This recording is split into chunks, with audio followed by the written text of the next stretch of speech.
Mâncare delicioasă, hai să facem comitotame. La la la la la la la. Vino să gătești cu mine,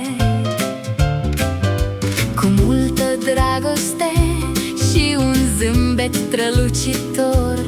La la la, ce frumos este să mâncăm împreună.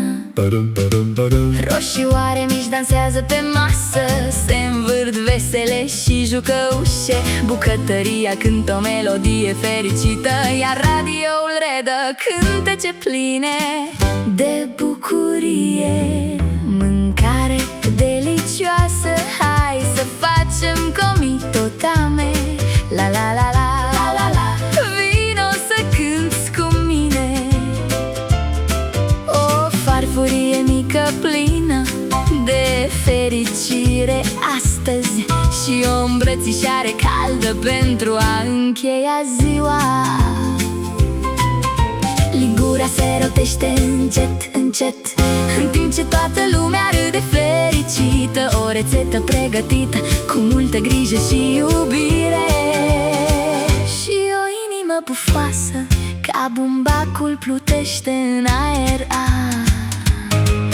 Mâncare delicioasă, hai să facem comitotame.